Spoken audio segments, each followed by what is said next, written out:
And Dr. Bethune had been the national president of that organization. And that is the oldest Negro women's national organization. What's the name of it? It was the National Association of Colored Women's Clubs.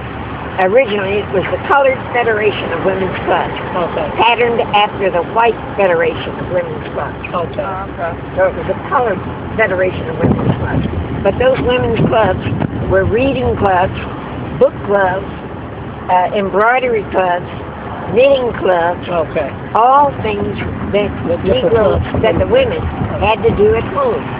And Dr. Bethune, working with the young people that were coming to her college, her school, it was then, knew that those young women were going to be interested in book clubs, learning how to knit, to crochet, and that they were wanting to get out into the mainstream of things happening. And women struggling for the right to vote. That Negro women were interested in those same things. And that's why, after she did her term, 2 terms, as president of the Colored Federation of Women's Clubs, that's when she organized the National Council of Negro Women. What year was that? With all national women's organizations. What year was that? About the year after President Roosevelt became president. Because she had met Mrs. Roosevelt as a result of being a member of some of these white women's organizations. That's how she had met Mrs. Roosevelt. They became great friends. Mrs. Roosevelt was an unusual woman for the times, those particular times.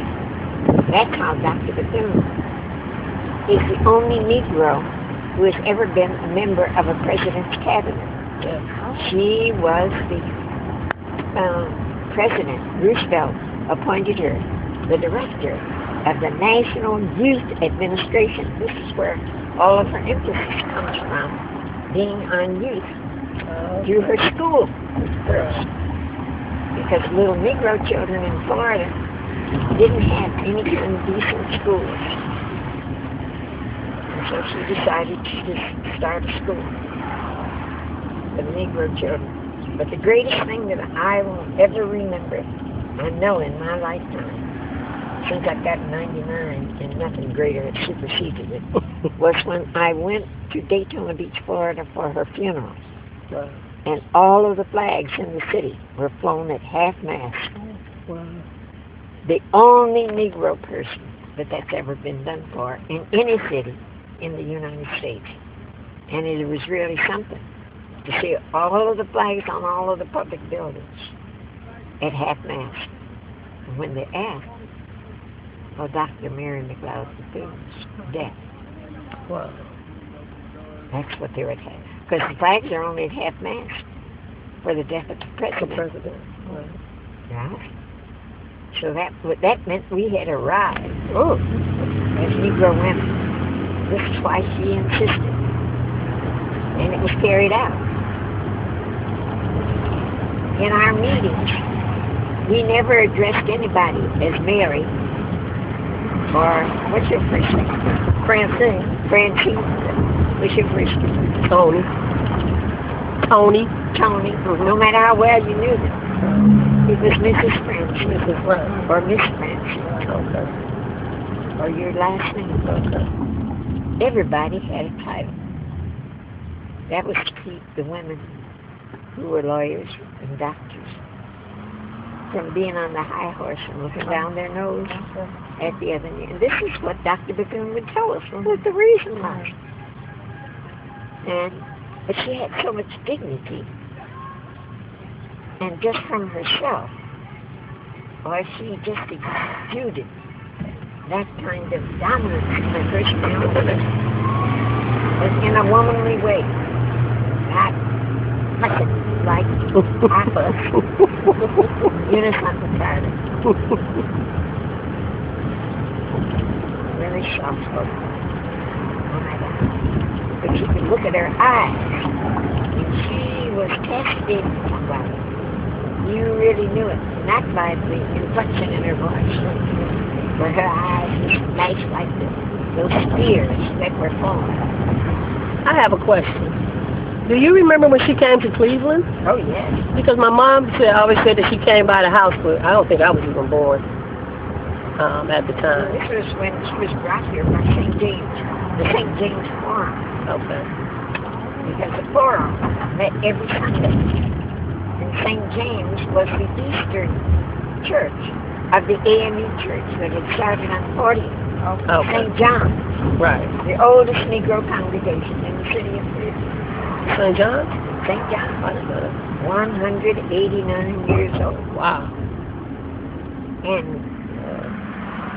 rather than to move St. John's east, because Negroes had moved past 55th Street and past 81st Street and Cedar, and were out further. And that was the way that they were going to continue to go. They weren't going to come back west anymore.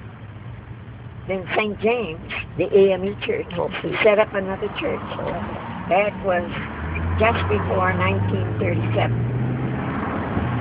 The reason that I can remember that date, it was the Deltas had their convention in Cleveland, their national convention, in 37, December. And the St. James Church had its fire. Something happened to a boiler. But there's the men in the fraternity said we were just discussing so much hot business.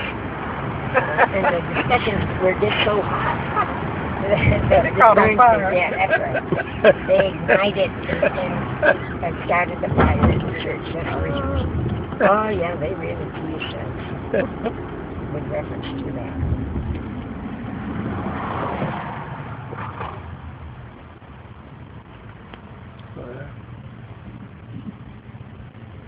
But when Dorothy Height got to be president of the Deltas,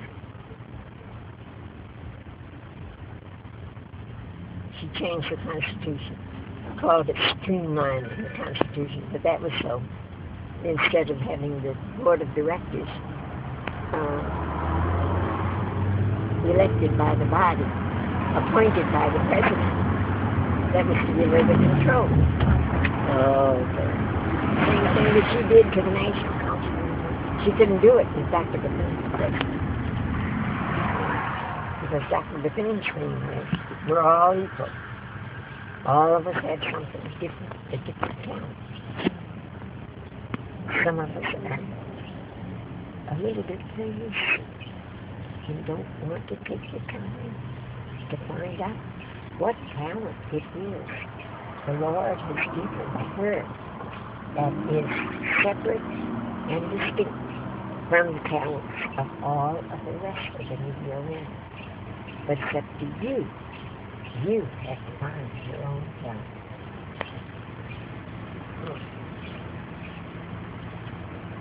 And physical beauty is not a talent. Because all of us are physically beautiful.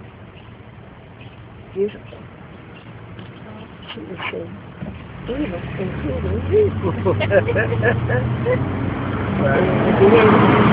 And this would happen, the ladies laugh. But after they had been attending the council for a couple of times, they didn't laugh when she said that. So I heard that a lot of the Negroes had a problem with her because of her looks. They didn't want her representing the Negro population. There was a few women Okay. in the sororities.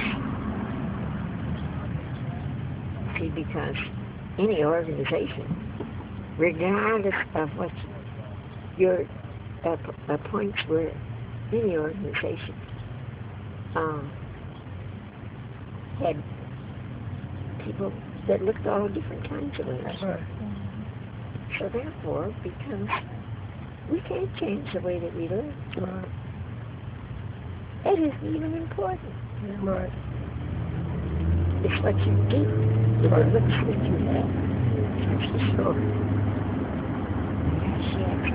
I think that's a message the young people need to hear too today. It is. Because they're so into their looks, and I think that's the most important thing.